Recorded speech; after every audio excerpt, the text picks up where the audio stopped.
C'est un cours difficile que je m'apprête à faire. Je ne me sens pas légitime pour faire ce cours et je le fais malgré tout à la demande de beaucoup d'élèves, beaucoup de messages. Beaucoup de messages m'ont été envoyés ces derniers jours suite à la disparition si tragique de la famille Bibas et à notre impossibilité à se consoler, à supporter cette douleur, ce deuil. Et donc me sont parvenues un certain nombre de questions d'élèves, anciennes élèves, nouvelles élèves, toutes à peu près, plus ou moins, sont rédigées de la façon suivante. J'ai fait tellement de choses pour eux, j'ai tellement prié pour eux, je me suis tellement investie, ça a servi à rien. J'ai des questions d'Emouna. Je ne comprends pas comment Dieu gère son monde et je ne comprends rien à ce qui se passe autour de moi et de toute façon ce que je fais ne sert à rien. D'autres disent comment supporter ça en étant enceinte. D'autres disent comment accepter, comment juste accepter que ça ait lieu.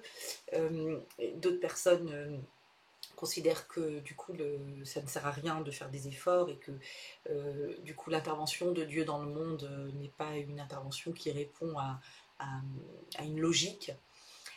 Bon, tout revient plus ou moins à ces questions fondamentales d'Emouna. Quand le peuple juif est touché en plein cœur. Je ne me sens pas légitime pour faire ce cours parce que qui suis-je pour me faire le porte-parole d'une conduite de Dieu que moi-même je ne comprends pas et qu'il nous est impossible à nous, êtres de chair et de sang, de comprendre. Qui suis-je pour tenter d'apporter du réconfort ou du rizouk, du renforcement à mes chers élèves. Moi-même, j'en ai tellement besoin. J'espère que je le trouverai également chez des rabbinim, des rabbiniotes. Et malgré tout, s'il m'arrive toutes ces questions, alors je crois que j'ai une obligation de répondre. Une obligation d'essayer de répondre plutôt. À des questions qui me dépassent, à des questions métaphysiques, pourquoi Hachem laisse exister le mal, quel est l'effet de nos mitzvot. Ce sont des questions métaphysiques, ce sont de grandes questions théologiques, et malgré tout, qu'Akadosh Baruch Hu me donne une siyata d'Ishmael spéciale pour trouver des mots et tenter de mettre des mots les plus justes possibles, et je prie que cela puisse aider des personnes dans ces grands moments de brouillard, dans ces grands moments d'incertitude. On me parle d'Emouna. Tout d'abord, la Emouna. De quoi est-elle faite? Il y a 3 volets à la Emouna. C'est la croyance que Dieu a créé le monde, c'est la croyance que Dieu nous a donné la Torah, qu'elle est d'origine divine, et c'est la croyance qu'Hachem continue d'agir dans le monde. C'est pas seulement qu'il l'a créé et qu'il a donné le mode d'emploi, il continue à agir dans ce monde, il continue à s'investir dans le monde. Comment agit-il dans le monde? C'est souvent ce volet qui pose problème, là. La création du monde, il y a un tel ordre parfait dans le monde. Il y a malgré tout des personnes qui se disent athées, mais l'ordre absolument exceptionnel qui existe dans le monde exprime le fait qu'il y a un créateur. Et c'est le fameux machal de l'horloge, qu'on trouve une horloge. S'il y a une horloge, c'est qu'il y a un horloger. Et donc, il y a un patron dans le monde. Il a donné un mode d'emploi au monde. Mais comment agit-il dans ce monde? Alors, il faut comprendre que depuis le tout début de la Torah, Etz Hadat, l'arbre de la connaissance, l'arbre de connaissance du bien et du mal, Hadat Tov Vara, c'est là qu'apparaît le mot Ra, le mal. Eh bien, Akadosh Baruch Hu a mis dans le monde, il a placé dans le monde 2 options, le Tov et le Ra. Et il nous a donné, il nous a fabriqués comme étant des êtres totalement et absolument libres de choisir l'option que nous souhaitons, l'option bonne ou l'option mauvaise. Et quand Akadosh Baruch Hu crée ce monde, il crée notamment, par exemple, au tout début, hors de la lumière, mais quand il n'y a pas de lumière, l'absence de lumière laisse émerger l'obscurité. D'accord? Donc, il y a dans le monde non pas un Dieu qui fait du mal, chas v'shalom, il y a un Dieu qui laisse arriver et advenir le mal dans le monde. Il laisse faire. On dit notamment quand il y a des périodes terribles pour le peuple juif, comme la destruction du temple, comme la Shoah ou comme le 7 octobre, le texte qui est dit chez nos Chachamim, c'est Heshiv Yemino Achor. Dieu a pris sa main droite et l'a mise derrière lui. La droite représente le fait que Dieu abonde dans le monde par sa bienveillance, par sa bracha, par le shefa. Toute l'abondance que Dieu donne dans le monde, elle est exprimée de façon métaphorique par la droite de Dieu. Et des fois, la droite de Dieu est retenue. Donc, il n'envoie pas son bien et sa bracha. Ce qui veut dire, autrement dire, qu'il laisse émerger le mal absolu dans le monde. Alors, Akadosh Baruch Hu le laisse émerger, pourquoi? Eh bien parce qu'il veut que nous soyons, nous les humains, soyons responsables de lutter contre ce mal et de fabriquer encore plus de bien. Od yoter tov, de plus en plus de bien. Il nous donne à nous les rênes pour pouvoir conduire le monde vers la possibilité d'être rédimé, d'être amélioré, et donc qu'il y ait de plus en plus de bien. Pour cela, il faut effectivement laisser le mal émerger. Parce que si le mal n'existait pas, eh bien, on n'aurait pas de libre arbitre, et donc on n'aurait pas la possibilité, nous, de choisir le bien et d'aller dans la direction du bien. D'accord? Donc, il faut que le mal existe pour que nous choisissions le bien. Et dans les fameux 13 principes d'Emouna du Rambam, il y a également, donc la Emouna, le cadre, le gros titre de la croyance en Dieu, se divise chez Maïmonide par 13 principes de Emouna, dont un principe qui s'appelle le Sachar Ve'onesh. Sachar Ve'onesh, c'est la récompense et la punition. C'est-à-dire qu'on a la certitude qu'Akadosh Baruch Hu tient les comptes. Il tient les comptes et le bien que l'on fait nous amène une récompense et le mal, eh bien, on doit rendre des comptes sur ce mal. Il y a un onesh, une punition. D'accord? C'est un principe fondamental de la Emouna. Mais qu'est-ce qui se passe? Évidemment que l'équation est brouillée. C'est-à-dire que, et c'est votre question, mes chers élèves, dites, ok, je fais du bien.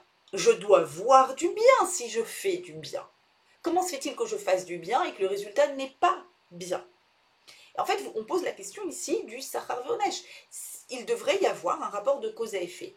On devrait pouvoir établir une équation claire sur le fait que je fais du bien et que se réalise dans le monde du bien. Or, visiblement, ce n'est pas le cas.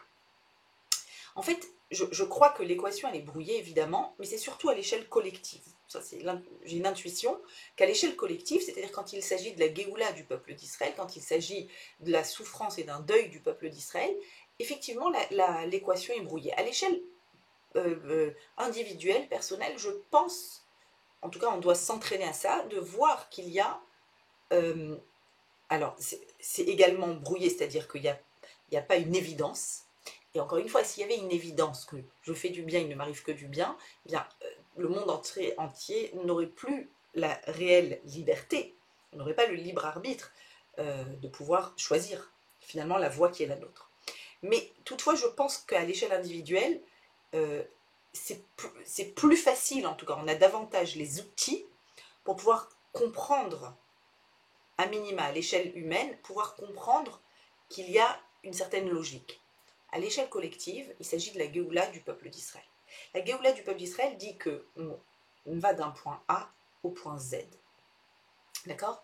Que Akadosh Baruch Hu nous amène vers le retour sur notre terre, nous amène vers une vie où il y aura le shalom, où il y aura la paix, où on sera en réconciliation, les 12 tribus d'Israël vont revenir, qu'il y aura le Mashiach, etc.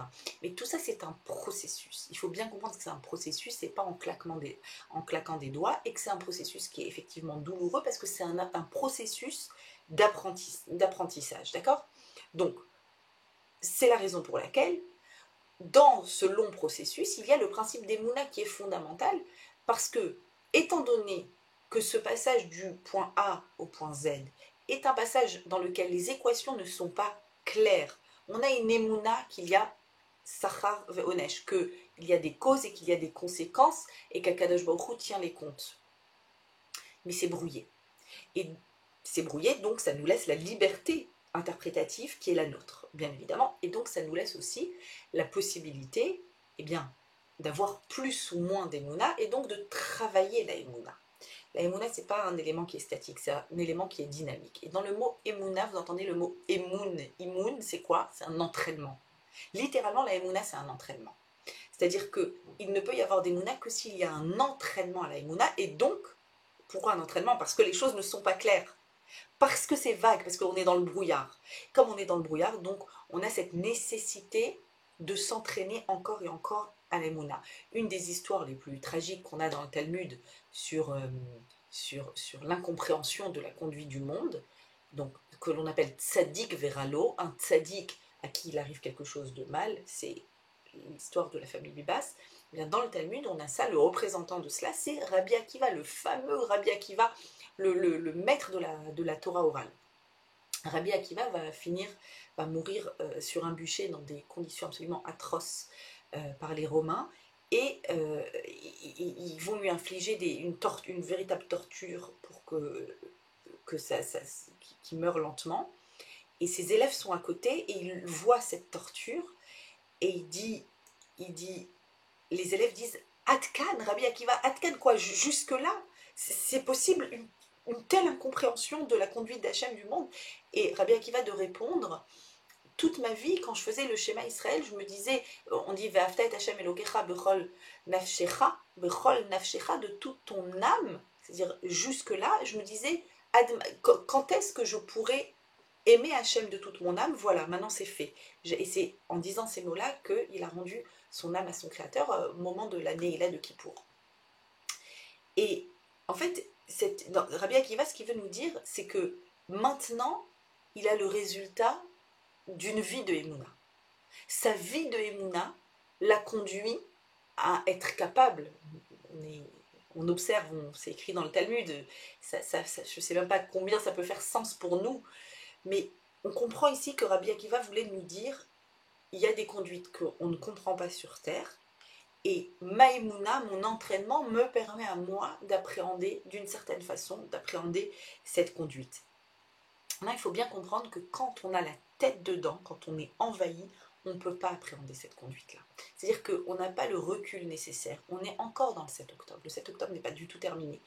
Et on n'a pas les outils. Je pense qu'on n'a pas encore les outils. Étant donné que la Géoula est un processus qui se met dans le temps, et étant donné qu'il y a des étapes, il y a des étapes douloureuses, des étapes qui nous ont réjouis aussi, la sortie des otages, la mort de nos ennemis, des têtes de nos ennemis. Il y a toutes ces étapes-là, les unes après les autres, et donc ces étapes font que finalement, on ne peut avoir un véritable regard sur un événement que quand on prend un petit peu de recul. Là, je voudrais vous dire que nous sommes encore dans l'événement. Et c'est la raison pour laquelle c'est extrêmement compliqué de dire des mots qui font sens. Ok? Mais pour autant, si je veux quand même essayer de donner une légère interprétation de ce qu'on vit, bien que nous soyons encore dedans, eh bien, je vais vous dire juste des choses que j'ai moi-même observées. Des choses que j'ai observées, que je ne peux pas expliquer rationnellement, mais c'est le fruit de mon observation, de la vôtre aussi, bien évidemment, très certainement. Et ces observations que je vais vous citer nous forcent à comprendre qu'il y a un sens. Notre problème, votre problème, toutes ces questions, c'est la question du sens. Comment est-ce possible? Ça semble insensé. Et celui d'ailleurs qui a beaucoup travaillé sur la question du sens, c'est Viktor Frankl, qui a survécu au camp de concentration, au camp de la mort, qui a passé son temps à essayer d'éviter le plus possible qu'il y ait des suicides dans les camps de concentration. Et lui-même d'ailleurs, j'ai son livre, oui, ici, d'ailleurs, il explique que le sens, toute sa logothérapie, c'est pour donner à ses patients, après la guerre, un sens à ce qu'ils ont vécu, là où tout semble insensé. Et il dit que le sens ne se donne pas, il se trouve. C'est-à-dire que, ici, dans cette vidéo, je ne peux pas vous donner un sens. à chacun, chacune de trouver le sens. Pour chacun, pour chacune, ça va résonner d'une certaine façon. Et d'ailleurs, Viktor Frankl, en parlant de lui-même, il raconte qu'il était désespéré parce qu'il avait écrit un manuscrit sur ses intuitions de logothérapie, la thérapie par le sens. Il l'avait caché dans son manteau. Évidemment, en arrivant à Auschwitz, son manteau lui a été enlevé. Et il s'est dit, donc j'aurai ni d'enfant réel, ni d'enfant spirituel qui va me survivre. Même mon manuscrit ne me survivra pas. Et c'était comme si rien ni personne ne devait me survivre, ni un enfant de ma propre chair, ni un enfant spirituel. Et c'est dans ces circonstances que je fus alors confrontée à la question de savoir si ma vie était finalement sans objet ou si elle avait un sens. Et je ne savais pas encore qu'au fond, j'avais déjà la réponse à cette question avec laquelle je me débattais passionnément. L'occasion se présenta quand je dus renoncer à mes vêtements et les troquer contre les guenilles élimées d'un camarade qui avait été envoyé à la chambre à gaz aussitôt après son arrivée à la gare d'Auschwitz. Au lieu des nombreuses pages de mon manuscrit, je trouvai dans une poche de mon nouveau vêtement une page en hébreu arrachée d'un livre de prières. C'était le texte le plus important des prières juives, le Shema Israël. Devais-je interpréter une telle coïncidence autrement que comme le défi qui m'était lancé de vivre mes pensées au lieu de les mettre par écrit? Viktor Frankl qui trouve la force d'interpréter une coïncidence qui n'en est pas une comme étant un élément qui va lui donner un sens dans sa force de survivre et sa force d'avancer. Et les éléments dont je vous ai parlé d'observation dans nos événements à nous du 7 octobre. Les événements d'observation qui m'indiquent un sens que les personnes ont trouvé. Et encore une fois, à chacun de nous de trouver un sens. Et j'ai nommé comme ça en vrac, là, ces dernières 24 heures, dans le milieu de toutes nos larmes et notre souffrance, j'ai nommé en vrac des éléments de réaction sur les personnes concernées, en premier lieu, par le 7 octobre. Une dame qui s'appelle Rachel Fricker, survivante de Be'eri, une dame âgée. C'est des éléments que je vois passer dans les haroutzim de télévision ou de réseaux sociaux.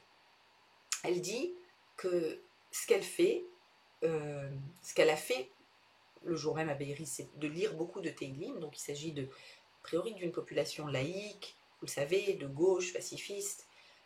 Elle lit des Teilim et quand on me pose la question sur ce qui nous est arrivé, je réponds, je ne pose pas de questions à Dieu. J'oriente maintenant ma vie qui m'a été offerte simplement vers l'Hérodote pour remercier Dieu. Et elle montre dans son appartement, qu'elle fouille son appartement entièrement brûlé, elle y trouve des tefilines, elle y trouve un couvre-pain de Chalot, elle y trouve un talit, et de dire, je ne pose pas de questions. Tout simplement, je continue à lire mes psaumes. Agam Berger qu'on connaît si bien, l'observatrice. Dans une récente vidéo, elle raconte que les geôliers ont trouvé un livre écrit en hébreu, ils leur ont amené, et ils ont vu que c'était un livre de prière. Elle a pu donc prier dans ce sidour, c'était des chayalim qui avaient laissé. Elle raconte aussi qu'elle n'a pas mangé de chametz pendant Pessah. Elle a réussi à savoir que c'était la date de Pessah, elle a demandé de la farine de maïs. Elle raconte que les geôliers avaient une préférence pour elle parce qu'elle était croyante, même si ils considéraient que sa croyance était nulle et non avenue, parce que c'est le Dieu d'Israël, mais c'est mieux que de ne pas être croyant. Et j'ai demandé à Dieu, dit-elle, de m'envoyer une allusion, un remez, que je devais tenir bon. Et à ce moment-là, la télé est allumée, et par hasard, la date en hébreu est donnée, pas seulement la date en français, c'était le 2 Av. J'ai donc compté quand allait tomber le 9 Av, et j'ai jeûné à Tisha B'Av. J'ai jeûné aussi à la date à laquelle je pensais être Kippour, et Ta'anit Esther. J'espère, dit-elle, que j'ai jeûné à la bonne date pour Kippour. J'ai fait attention à ne jamais allumer de feu de Shabbat, et des fois, j'avais même accès à des petites bougies pour marquer mon Shabbat. Je ne sais pas comment Agam avait la force de faire ça, mais c'est ça qu'elle a fait quand elle était otage. Daniela Gilboa, aussi une observatrice. Dans une vidéo, elle chante Shalom Aleichem en arabe. L'air de Shalom Aleichem quand on accueille le Shabbat, avant de se mettre à table, elles le chantent en arabe. Pourquoi en arabe? Eh bien parce qu'ils avaient l'interdiction de parler hébreu. Elles ont donc appris l'arabe et elle a traduit la chanson de Shalom Aleichem en arabe et elle la chante et ça lui donnait de la force quand elle était otage. Kess Siegel, cet homme-là qui a été libéré, en étant libéré, sa fille témoigne qui voulait lui préparer le plus beau vendredi soir de tous les temps, le premier vendredi soir après sa libération.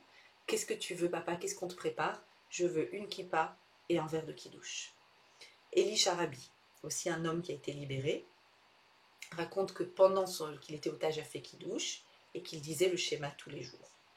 Ohad Ben Ami, cet homme-là qui a perdu énormément de poids, qui a l'air tellement abîmé, Ohad Ben Ami, dans une vidéo qu'il a faite en mettant ses téphilines, parle à tout Am Israël et dit « Sachez que la seule chose qui m'a fait tenir là-bas, c'est la Emouna, Zemechazekoti, ça me donne de la force, je tiens grâce à ma Emouna. » Donc, etc. D'accord? C'est les derniers que j'ai entendus ces dernières 24 heures. Qu'est-ce que j'essaye de dire par là? La Emouna nous permet de donner un sens là où il y a de l'insensé. D'accord? C'est-à-dire que si je reste dans les limites de ce que je vois, de ce que je comprends, je suis enfermée là-dedans. Il va falloir que je dépasse les faits, que je dépasse le réel. Le réel est insupportable. Ce dépassement, c'est la métaphysique. Ce dépassement, c'est l'accès vers quelque chose d'autre, qui est au-delà de moi-même, qui est au-delà de ma rationalité, qui est au-delà de mes aptitudes à comprendre, à intégrer, à réaliser tout cela. C'est au-delà en fait, de ce que mon esprit est capable de faire. L'aïmouna, c'est ce lien vers le au-delà d'eux. Et c'est, je vois, ce qu'ont réussi à faire des personnes comme Viktor Frankl ou plus récemment comme les otages. Et ce que je vais essayer de dire, c'est que le sens va toujours dépasser en fait ce que moi je vis et ce que moi j'appréhende. Il est toujours au-delà. Et donc la Emouna, c'est un petit peu la Emouna, c'est ce rapport, cette capacité à aller vers cet endroit qui est au-delà.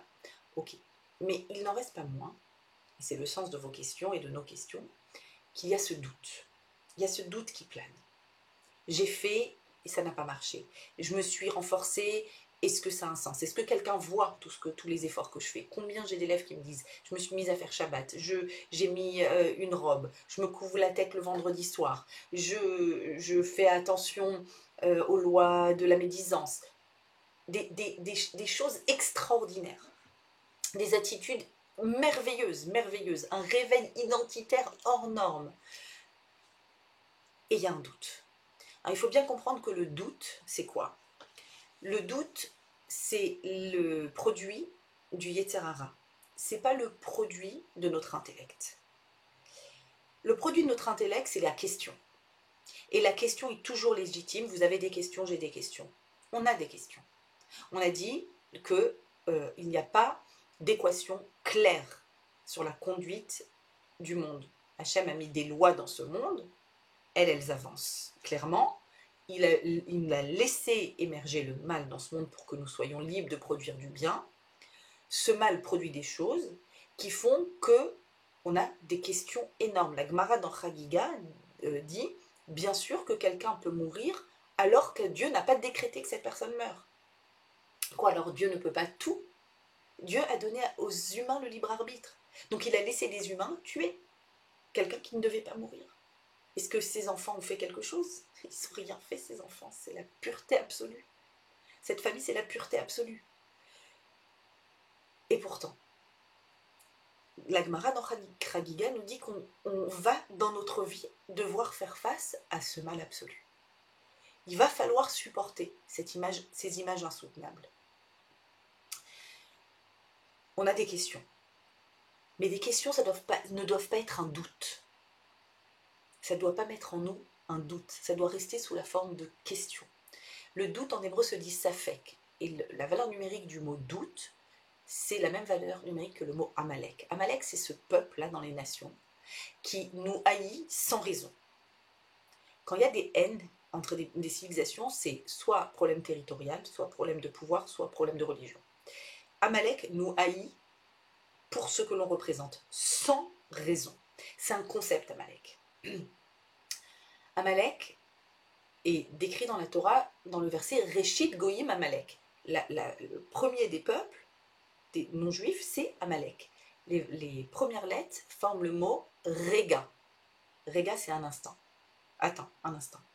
Qu'est-ce qu'il fait Amalek? Il nous met le doute et il nous dit attends, te précipite pas à agir. Pas sûr que ça serve. Pas sûr que ça serve, regarde. Tu vois bien que tu comprends rien dans le monde. Tu vois bien qu'il y a les relations de cause à effet, elles t'échappent. Rega, attends. C'est Amalek qui vient et qui nous met ça. Il nous met ce doute-là. Il nous empêche de continuer à faire le bien. En fait, il est le responsable de notre inertie. S'il y a une inertie, c'est à cause d'Amalek. Il y a un rave qui raconte cette histoire, qui reçoit un jour un appel d'un élève qui est à l'autre bout du monde, en voyage de noces. Il devrait kiffer. Il est avec sa jeune épouse et il appelle le rave en disant j'arrive pas à kiffer, j'ai des problèmes de Emouna tellement incroyables qui m'envahissent, ça me gâche le voyage. Et le rave lui dit intelligemment, c'est Rav Ashkenazi qui raconte cette histoire, il lui dit écoute, tu sais quoi, là t'as 2 mois de voyage de noces, kiffe tes 2 mois, garde toutes tes questions et tu dis je les poserai dans 2 mois. Et j'arrive pas, ça me gâche le voyage. C'est-à-dire quoi, t'arrives pas à mettre ta question de côté, ça t'empêche de profiter. Ça veut dire que c'est pas une question. Ça veut dire que c'est un safek, c'est un doute. Et le doute, il faut l'éradiquer. La question, elle est légitime. La question, c'est quelque chose qui est issu de notre cerveau. Et notre cerveau peut prendre la décision, ok, j'ai une question. Ok, j'ai une question. J'avance avec une question. Mais j'avance. Je m'arrête pas. J'avance avec une question. Le doute, c'est autre chose. Le doute, c'est quelque chose qui me met dans l'inertie, qui m'empêche de prendre la moindre décision, qui m'empêche de faire des actions. Or, ce que nous devons faire, c'est agir. Ce que nous devons faire, c'est œuvrer. C'est continuer à être dans l'action. C'est continuer à croire en tout ça. En fait, Amalek nous haït pour nous haïr. C'est pour ça qu'on a une mitzvah avant Purim de se rappeler d'Amalek et de l'effacer. Il nous haït pour nous haïr parce pour ce que l'on représente. Amalek, c'est le mal absolu. Quand nous représentons le bien absolu, Amalek vient et essaye de détruire le bien. Shiri et ses enfants, c'est ça qu'il représente. Et c'est pour ça que c'est le symbole du 7 octobre. Shiri, dans cet enlacement de ses enfants, elle représente mamash le bien absolu. Elle représente, je pense qu'elle représente le peuple d'Israël dans ce qu'il a de plus beau à offrir à l'humanité. Cette façon-là d'enlacer, en fait, notre première Ima, Sarah Imenu, quand elle a son fils, la première chose qu'elle fait, c'est, elle dit Mimilel le Avraham chez Sarah et Nika, elle remercie, elle remercie Akadosh Baruch Hu de ce qui lui arrive, de ce miracle. Et la deuxième chose qu'elle fait, elle dit à Avraham, Garesh Ta'ama Azot, renvoie cette servante et son fils Ishmaël, qui lo ira shimni, parce qu'il n'héritera pas avec mon fils, il est dangereux pour mon fils. Qu'est-ce qu'elle fait? Elle fait ça. Sarah Imenu, elle fait ça. C'est la première chose qu'elle fait. Shiri Bibas, elle est dans la juste lignée de Sarah. Et c'est pour ça, je crois, que Shiri, elle nous bouleverse tellement. C'est pour ça que c'est insoutenable qu'on est en deuil, qu'on ne fait que pleurer depuis des jours. Parce qu'elle représente ce que nous sommes, le peuple juif, ce que nous voulons être, ce qu'on veut rester. Personne n'arrivera à annuler ça du peuple d'Israël. Et en fait, je me suis même dit que ces 2 bébés-là, ces 2 bébés oranges, dans la paracha de cette semaine, je me suis dit, mais c'est les Krouvim. Vous savez, les Krouvim, les 2 chérubins qu'il y a sur le Haron à Kodesh, nous dit Rashbam, ou pnehem que pne tinok. Ils avaient le visage d'enfant, en or, jaune. L'or c'est jaune, comme eux. C'est-à-dire que je crois que dans cette paracha Trouma, où on a ces deux Kruvim, au Pnehem arrive, elle arrive, c'est-à-dire ils se regardaient l'un l'autre, en face à face. Vekan Fehem, Klapé Shamaim, ils avaient les ailes vers le ciel. Et je ne peux pas m'empêcher de penser, ces deux enfants me font penser aux Kruvim. Pardon. Et leur maman me fait penser à Sarah et Menou, qui enlacent et qui protègent. Alors eux, le Hamas, Marshman, Amalek, c'est le mal absolu. C'est eux le mal absolu. Quand on fait du bruit en entendant Haman, Amalek, on redit que c'est eux le mal absolu. On doit circonscrire le mal là où il est. C'est eux le mal. Akadosh Baruch Hu, il laisse le mal. Akadosh Baruch Hu, il est kulotov, et il laisse le mal pour que nous produisions du bien, en symétrie. Que nous soyons capables de produire du bien. Cette maman chérie, avec cet enlacement, qui a été enterrée avec ses deux bébés, elle représente le bien inconditionnel, le lien inconditionnel, l'amour inconditionnel. Une maman, c'est quoi? Une maman, c'est d'abord, elle fabrique la vie dans son corps, elle a un cordon ombilical qui infuse de la vie à son bébé, qui le fait grandir. Ensuite, quand le cordon ombilical est coupé, elle l'allaite, elle continue à le nourrir, le lien par la nourriture, et ensuite elle l'enlace. Ensuite, elle le tient, le protège, elle le sécurise, elle lui apporte du réconfort, elle lui apporte un regard, un sourire, de l'amour. La maman, c'est ça. Qu'est-ce que ces ordures, qu'est-ce que ces monstres veulent tuer? Ça. Ils veulent tuer l'enlacement. Dans la lettre que j'ai écrite à Chéri, je parle de cet enlacement comme étant le symbole de ce que nos ennemis, Amalek, Hamas, veulent détruire en nous. Ils veulent détruire le lien, la protection, la sécurité, l'amour, la diffusion de tov, de bien que l'on est capable de donner. Quelle doit être notre réponse?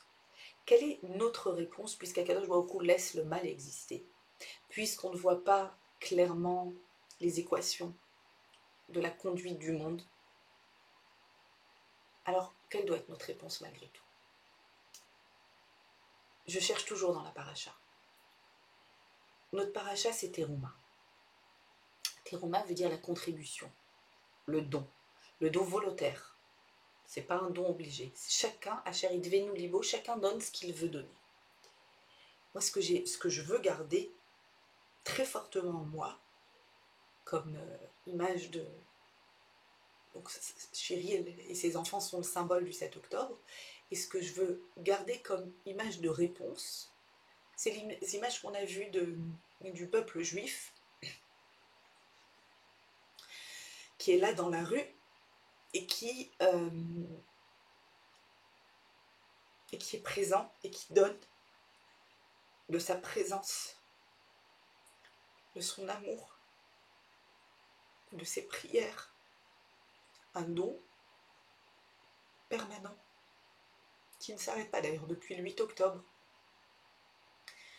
Tout le monde donne du temps, de l'argent, du bénévolat, du pain, de la viande, qui ne donne pas, le monde entier, Am Israël, dans le monde entier s'est réveillé dans ce don. Et ce que je veux garder en mémoire, c'est notre réponse collective. Notre paracha, c'est la paracha de la trouma, du don. Et notre question c'est comment rencontrer Hachem quand on voit tout ce mal dans le monde?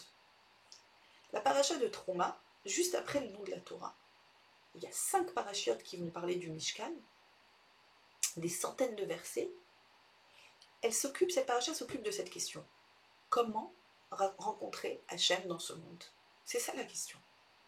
Puisqu'Hachem se cache derrière les lois de la nature, puisque sa conduite du monde n'est pas clairement visible, puisque notre peuple continue de souffrir à ce point. Comment on fait pour rencontrer Hachem? On a envie de le rencontrer. Vous, toutes mes élèves, ce que vous avez fait, quand vous dites que je fais plus et encore, vous avez voulu mettre plus de Gdoucha dans le monde. Comment on fait pour rencontrer Hachem? Je voudrais faire du bien et voir du bien. Je ne le vois pas sous cette forme-là. Car Akadosh Baruch Hu nous dit, regardez, vous allez me fabriquer un mishkan, Veshachanti betocham, et je vais résider en vous, parmi le peuple d'Israël. Shachanti, ça vient du mot shachen qui veut dire un voisin. On a envie d'avoir Dieu comme voisin. Vous êtes d'accord que notre problème à tous, toutes maintenant, c'est qu'on ne le voit pas, notre voisin. On ne le voit pas. On voit de la souffrance, on ne voit pas notre voisin. On veut rencontrer Hachem. Alors Hachem nous donne, il faut que vous compreniez la difficulté théologique qu'il y a dans cette question. Comment l'infini rencontre le fini? Akadosh Baruch Hu n'est réductible à rien. Il est juste l'infini. Il n'a pas de forme, il n'a pas de corps. Il n'est pas visible dans le monde, pas de façon claire en tout cas. Comment est-ce que l'infini va pouvoir pénétrer? C'est la plus grande question métaphysique. Donc comment, moi qui fais partie d'un monde soumis aux lois de la nature, dans le temps et dans l'espace, lui qui n'est soumis à rien, qui a tout créé, comment est-ce que je le trouve? Eh bien, cette paracha elle nous dit que pour rencontrer Hachem, il va falloir donner. En fait, Dieu ne se trouve pas dans le bâtiment, le Mishkan ou le Beth Amikdash. Il n'est pas dans le bâtiment. Il est chez les bâtisseurs. Il est dans le cœur des bâtisseurs. Il est dans l'intention de toutes les personnes qui se tournent les unes vers les autres. C'est là-bas que tu peux rencontrer Hachem. Quand je donne quelque chose, quand je donne volontairement, personne ne me force, je donne. Ça peut être un objet, ça peut être du temps, ça peut être un savoir-faire, ça peut être une oreille. Quand je donne quelque chose, je suis en train d'exprimer le fait que l'on m'a donné. Il y a un créateur qui m'a donné la vie. Cette vie a un sens. Il m'a donné des talents. Il m'a donné des objets, des possessions. Ce qu'il m'a donné, j'en dispose. J'en dispose librement. Et libre à moi de donner à qui je veux. Et quand je donne, eh bien tout simplement je reconnais à travers mon don, dit Rav Zaks, que Dieu m'a donné. Dieu m'a donné et je suis en mesure de donner. Je reconnais qu'on m'a donné. Et donc je donne. Dans cet acte-là de donner, c'est là qu'on rencontre Hachem. Hachem, il est là. Il est posé dans cet endroit-là. Dans tous ces gestes-là. Dans tous ces moments-là. En fait, Hachem, il est dans tous ces instants où vous avez fait des choses, vous avez fait des efforts sincères, volontaires pour Chéri et pour ses enfants. Hachem, il est dans tous ces actes-là. Ce n'est pas vain. Ce n'est pas vain. Ça a produit des transformations. Vous ne voyez pas les équations, mais ça a produit des transformations. Peut-être qu'un jour on saura. Peut-être pas. À l'intérieur de tous ces actes, il ne faut surtout pas qu'Amalek rentre le safek, le doute en vous. À l'intérieur de cette énergie, où vous êtes dit pour quelqu'un que je ne connais pas, que je n'ai jamais rencontré de ma vie, je vais changer quelque chose dans ma vie, je vais devenir une personne meilleure. Vous vous rendez compte ce que vous avez fait comme acte, cet acte de don que vous avez fait envers quelqu'un, ou juste fait partie du même... On partage la même humanité, on partage la même grande âme du clan d'Israël. Et ça justifie que vous soyez transformés. À l'intérieur de votre acte de don, vous avez mis la rencontre avec Hachem. Le début de la paracha dit « Titnu et troumati », donnez ma trouma. Mais c'est pas sa trouma, c'est notre trouma, c'est notre don. Non. Disent les Mefarshim, donner ma trouma, c'est-à-dire quand vous donnez quelque chose, sachez que c'est un bout de Dieu que vous donnez. C'est là que vous rencontrez Hachem.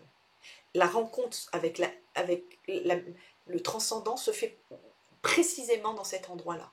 Précisément. Et tout au long de la paracha, il y a aussi un élément qui revient beaucoup. C'est-à-dire que pour parler du lien des nœuds que l'on fait dans les tentures, il y avait beaucoup de tentures sur tous les côtés du Mishkan, les tentures faites avec l'intelligence du métier à tisser. Les femmes, dans les prochaines parachutes, on verra les femmes en train de tisser ces tentures, et là dans cette paracha, on nous raconte comment elles s'accrochent les unes aux autres, les unes après les autres, des dizaines de tentures, les unes après les autres, sur tous les quatre côtés. Et pour les accrocher, ces tentures, à chaque fois la Torah revient sur le terme Isha el achota, une femme vers sa sœur. Expression métaphorique pour dire la tenture envers l'autre tenture, en face à face, elles vont être collées et hop, elles vont être liées. On va les accrocher l'une à l'autre. Et la métaphore qui est utilisée par la Torah, c'est Isha el achota. On utilise la métaphore de la femme qui crée un lien. Une femme qui crée un lien avec une autre femme. C'est des liens qui sont des liens qui fabriquent les tentures du Mishkan, qui fabriquent la connexion. Tout dans le Mishkan devait nous montrer qu'on est accrochés, qu'on est liés les uns aux autres. Vous savez que le Beth Amikdash était à cheval entre la tribu de Yehuda et la tribu de Binyamin. Yehuda parce que c'est la tribu du Mashiach, Binyamin parce qu'il est le seul à ne pas avoir participé à la vente de Yosef. Et le Beth Amikdash est entre les deux, pour montrer que c'est la jonction entre toutes les tribus d'Israël. C'est l'endroit de la rencontre. Le Mishkan, le Beth Amikdash, c'est l'endroit de la rencontre. Chérie nous a fait nous rencontrer les uns les autres. Dans cet enlacement, elle nous a laissé une tsava'a, une conduite à tenir d'enlacement. Il ne faut pas qu'on l'oublie. Il faut qu'on garde ça comme symbole éternel de ce que nous avons à faire. Akadosh Baruch Hu nous parle en allusion. On doit lire entre les lignes. D'accord ? Et pour ceux qui doutaient de sa providence, le jour même où on a reçu les corps de la famille Biba, c'est le jour où il y a un terrible terrible attentat qui a été évité. Donc c'est des clins d'œil. Il y a beaucoup de clins d'œil et on doit réussir à lire entre les lignes. Mais ce que cette paracha nous dit, elle nous dit, tu te poses une question, Mishkan, Shachen, où est ton voisin ? Où est Dieu ? Où est Dieu qui nous a promis la Géoula ? Il est dans la Trouma, il est dans ta contribution. Vous avez toutes contribué, nous contribuons toutes, on continue de contribuer, on ne s'arrêtera jamais. On ne s'arrêtera jamais. C'est ça que nous supplie Chérie de là-haut, du Kisei HaKavod avec ses enfants. Elle nous supplie, ne vous arrêtez jamais, que jamais n'arrive le doute, jamais. Pour Chérie, pour Ariel et pour Kfir. On va continuer à s'enlacer encore plus fort, à s'apporter, à se donner. Tout ce que l'on a reçu, on est capable de donner. Et c'est comme ça qu'on reconnaît que l'on a reçu. Je voudrais juste finir en citant, parce que je suis pleine de cet enlacement de Chérie, rempli par tout ce que cet enlacement signifie pour nous et pour la suite. Alors, je voudrais juste citer Lévinas, qui nous dit la chose suivante. Lévinas, qui parle de Lévinas, vous pouvez le trouver sur Internet, il dit que l'autre est absolument autre. L'autre se dérobe dans son mystère. Il parle du lien à autrui. On aura beau tenter de connaître l'autre, on aura beau tenter de l'appréhender, l'autre est toujours mystérieux. Et là, il va parler de la caresse, ce que j'appelle l'enlacement. Qu'est-ce qu'une caresse ? Ce qui est caressé n'est pas touché à proprement parler. Ce n'est pas la tiédeur de la main qui est recherchée. C'est la recherche de la caresse qui en constitue l'essence, par le fait que la caresse ne sait pas ce qu'elle cherche. Elle est comme un jeu avec quelque chose qui se dérobe. L'autre étant mystérieux, l'autre étant imprévisible, on essaye de connaître l'autre. On n'arrivera jamais totalement à le connaître. Et donc, la caresse, c'est cette volonté d'aller vers l'autre, d'aller vers cette connaissance qui est impossible parce qu'il y a un mystère qui se dérobe. C'est comme un jeu avec quelque chose qui se dérobe, un jeu avec cet autre qui est inaccessible, qui est toujours autre, qui est toujours à venir. La caresse est l'attente de cet avenir pur, sans contenu. Quand vous caresserez, enlacerez ceux qui sont autour de vous, vous vous rappellerez que vous êtes dans cet essai d'atteindre la pure altérité sans la connaître, dans le mystère de ce qu'est l'autre, dans le mystère à venir. Nous sommes en train de fabriquer la Géoula, nous fabriquons l'avenir.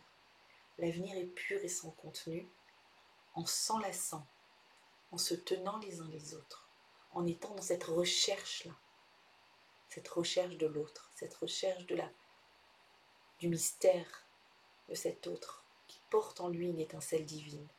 Et on est en train de fabriquer, Bezrat Hashem, la Géoula du peuple d'Israël. Soyez forts, soyez fortes, restez fortes et continuez à agir. Continuez à agir, s'il vous plaît. Shabbat Shalom.